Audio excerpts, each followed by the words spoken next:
ആകാശവാണി നമസ്കാരം. വാർത്താ വീക്ഷണം. ആശങ്കയൊഴിയാതെ സ്ത്രീ സുരക്ഷ.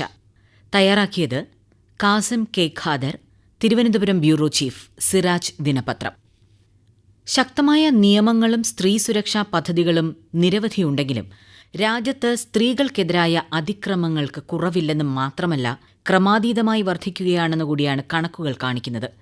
ഹേമ കമ്മീഷൻ റിപ്പോർട്ട് പുറത്തുവന്നതിന് പിന്നാലെ സിനിമാ മേഖലകളിൽ സ്ത്രീകൾ നേരിടുന്ന പ്രശ്നങ്ങൾ വലിയ ചർച്ചയായിട്ടുണ്ടെങ്കിലും സമൂഹത്തിന്റെ സർവ്വമേഖലകളിലും സ്ത്രീകൾക്കെതിരായ അതിക്രമങ്ങൾ വർദ്ധിക്കുന്നുവെന്നാണ് കേരള ക്രൈം റെക്കോർഡ് ബ്യൂറോയുടെ കണക്ക് സൂചിപ്പിക്കുന്നത്.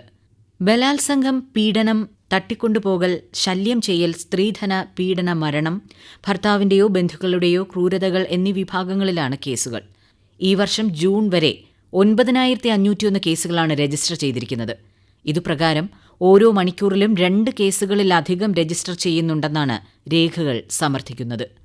ഗാർഹിക പീഡന നിരോധന നിയമം, സ്ത്രീധന നിരോധന നിയമം, തൊഴിലിടങ്ങളിൽ സ്ത്രീകൾക്കെതിരായ ലൈംഗിക അതിക്രമം തടയൽ നിയമം തുടങ്ങി സ്ത്രീ സംരക്ഷണത്തിനായി രാജ്യത്തൊട്ടേറെ നിയമങ്ങൾ നിലനിൽക്കുമ്പോഴാണ് സ്ത്രീകൾക്കെതിരായ അതിക്രമങ്ങൾ അവസാനമില്ലാതെ തുടരുന്നത്.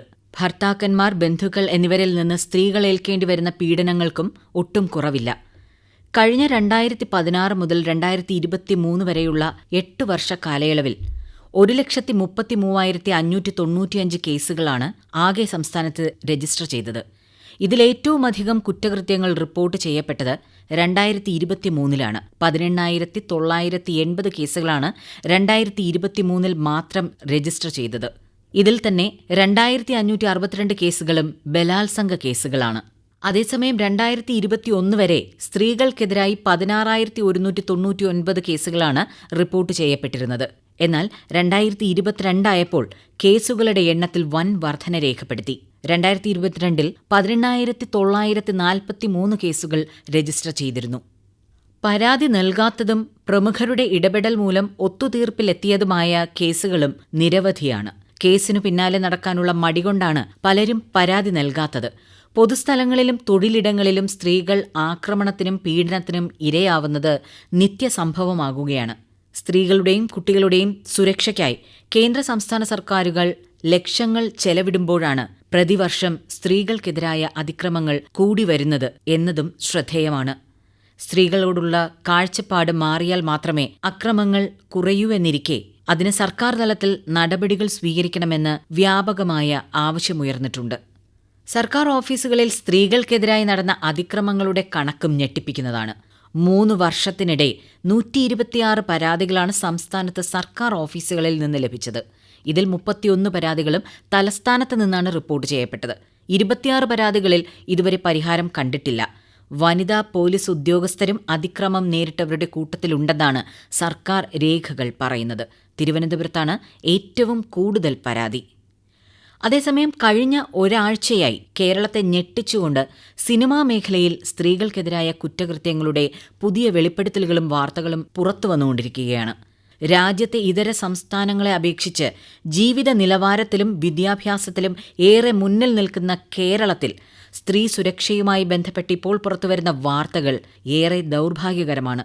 സിനിമാ മേഖലയിൽ സ്ത്രീകൾ നേരിടുന്ന പ്രശ്നങ്ങൾ പഠിക്കാൻ സംസ്ഥാന സർക്കാർ നിയോഗിച്ച ജസ്റ്റിസ് ഹേമ കമ്മിറ്റിയുടെ റിപ്പോർട്ടിലെ പരാമർശങ്ങൾ ഈ മേഖലയിലെ അനാരോഗ്യ പ്രവണതകൾ വ്യക്തമാക്കുന്നതായിരുന്നു. 4 വർഷത്തിനു ശേഷം വിവരാവകാശ കമ്മീഷന്റെ നിർദ്ദേശത്തെ തുടർന്ന് സർക്കാർ റിപ്പോർട്ട് പുറത്തുവിട്ടതിന് പിന്നാലെ സിനിമാ മേഖലയിലെ പ്രമുഖർക്കെതിരെ ലൈംഗിക ആരോപണങ്ങളുമായി നടിമാർ ഉൾപ്പെടെയുള്ള ചലച്ചിത്ര പ്രവർത്തകർ രംഗത്തെത്തിയിരുന്നു. ബംഗാളി അഭിനേത്രിയുടെ ആരോപണത്തിൽ സംസ്ഥാന ചലച്ചിത്ര അക്കാദമി ചെയർമാൻ രഞ്ജിത്തിനും യുവനടിയുടെ പീഡന ആരോപണത്തിൽ സിനിമാ സംഘടനയായ AMMA ജനറൽ സെക്രട്ടറിയും നടനുമായ സിദ്ദിഖിനും പദവികൾ രാജിവെക്കേണ്ടി വന്നു. രാജിക്ക് പിന്നാലെ സംഘടനാ ഭാരവാഹികൾ ഉൾപ്പെടെ കൂടുതൽ താരങ്ങൾക്കെതിരെ ആരോപണങ്ങൾ ഉയർന്നതോടെ AMMA ഭരണസമിതി പിരിച്ചുവിട്ടിരുന്നു. പ്രസിഡന്റ് മോഹൻലാലാണ് ആദ്യം രാജി പ്രഖ്യാപിച്ചത്. തുടർന്ന് എക്സിക്യൂട്ടീവ് അംഗങ്ങൾ ഉൾപ്പെടെ 17 പേരും രാജിവെക്കുകയായിരുന്നു. സംഭവത്തിന്റെ ധാർമ്മിക ഉത്തരവാദിത്തം ഏറ്റെടുത്താണ് രാജിയെന്നായിരുന്നു വിശദീകരണം. വിവാദമുയർന്ന ഒരാഴ്ചയ്ക്ക് ശേഷവും ആരോപിതരും ആരോപണ വിധേയരുമുൾപ്പെട്ട സംഘടനയുടെ പ്രധാന ഭാരവാഹിയെന്ന നിലയിൽ മോഹൻലാൽ പ്രതികരിക്കാതിരുന്നത് പ്രതിഷേധത്തിന് വഴിവെച്ചിരുന്നു. ഇതിനിടെയാണ് കഴിഞ്ഞ ജൂലൈ 1 പുനഃസംഘടിപ്പിച്ച സംഘടനാ ഘടകം പൂർണ്ണമായും പിരിച്ചുവിട്ടത്. മുതിർന്ന നടന്മാർക്കും യുവനടന്മാർക്കും സംവിധായകർക്കുമെതിരെയുള്ള പുതിയ വെളിപ്പെടുത്തലുകളും പുറത്തുവരികയാണ്. രാജ്യത്ത് വിവിധ ഭാഗങ്ങളിൽ നിന്ന് സ്ത്രീകൾക്കും കുട്ടികൾക്കുമെതിരായ നിരവധി അതിക്രമ വാർത്തകളാണ് ദിവസവും റിപ്പോർട്ട് ചെയ്യപ്പെടുന്നത്.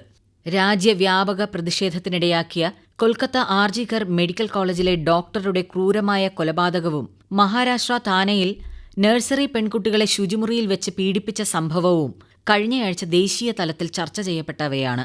സ്ത്രീകൾക്കെതിരായ അതിക്രമങ്ങൾ സുസ്ഥിര വികസനത്തിന് ഒരു തടസ്സമാണെന്നിരിക്കെ അപകട ഘടകങ്ങൾ ലഘൂകരിക്കുന്നതിലൂടെയും സംരക്ഷണ ഘടകങ്ങൾ വർദ്ധിപ്പിക്കുന്നതിലൂടെയും ഇത് തടയാൻ ശ്രമിക്കണമെന്ന് UN രാജ്യങ്ങൾക്ക് നിരന്തരം നിർദ്ദേശം നൽകുന്നുണ്ട്. ഈ സാഹചര്യത്തിൽ സ്ത്രീകൾക്കെതിരായ അതിക്രമങ്ങളെക്കുറിച്ച് ആരോഗ്യപരിപാലന മേഖലയിലുള്ളവർക്കിടയിലും നയരൂപകർത്താക്കൾക്കിടയിലും അവബോധം വളർത്തേണ്ടത് പ്രധാനമാണ്. ആരോഗ്യപരിരക്ഷാ മേഖലയിലുള്ളവർക്ക് വ്യക്തമായ മാർഗനിർദ്ദേശം നൽകേണ്ടതുണ്ട്.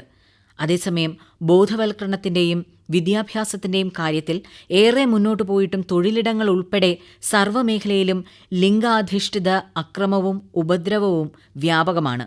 അക്രമവും ഉപദ്രവവും ഇല്ലാത്ത ഒരു തൊഴിൽ മേഖലയും ഇല്ലെന്ന് തന്നെ പറയാം. നേരത്തെ സ്ത്രീകൾക്കെതിരായ അതിക്രമങ്ങൾ അവസാനിപ്പിക്കുന്നതിന് 2022 UN ഒരു അന്താരാഷ്ട്ര ക്യാമ്പയിൻ സംഘടിപ്പിച്ചിരുന്നു. 2022 നവംബർ 25 സ്ത്രീകൾക്കെതിരായ അതിക്രമങ്ങൾ അവസാനിപ്പിക്കുന്നതിനായുള്ള അന്താരാഷ്ട്ര ദിനമായി ആചരിച്ച് 16 ദിവസം നീണ്ട ക്യാമ്പയിൻ അന്താരാഷ്ട്ര മനുഷ്യാവകാശ ദിനമായ ഡിസംബർ 10 സമാപിച്ചത്. ലോകവ്യാപകമായി സ്ത്രീകൾക്കും കുട്ടികൾക്കുമെതിരായ അതിക്രമങ്ങൾ തടയാനും അവസാനിപ്പിക്കാനും ലക്ഷ്യമിട്ടായിരുന്നു ഈ ക്യാമ്പയിൻ സംഘടിപ്പിച്ചത്. സമൂഹത്തിൽ സ്ത്രീകൾക്കെതിരെയുള്ള അതിക്രമങ്ങൾ വർദ്ധിച്ചു വരുന്ന സാഹചര്യത്തിൽ കേരളത്തിൽ മുഖ്യമന്ത്രിയുടെ പത്തിനം പരിപാടിയിൽ ഉൾപ്പെടുത്തി കാതോർത്ത് എന്ന പദ്ധതി നിലവിലുണ്ട്. പദ്ധതിക്ക് കീഴിൽ സ്ത്രീ സുരക്ഷ മുൻനിർത്തി സ്ത്രീകൾക്ക് കൗൺസിലിംഗ് നൽകി വരുന്നുണ്ട്. നിയമ വിദഗ്ധരും പോലീസ് ഉദ്യോഗസ്ഥരും കൗൺസിലർമാരും ഉൾപ്പെടുന്ന പാനലാണ് പദ്ധതി നടപ്പാക്കുന്നത്. നിങ്ങൾ കേട്ടത് വാർത്താ വീക്ഷണം. ആശങ്കയൊഴിയാതെ സ്ത്രീ സുരക്ഷ. തയ്യാറാക്കിയത് Kasim K. Khader. Thiruvananthapuram bureau chief, Siraj ദിനപത്രം.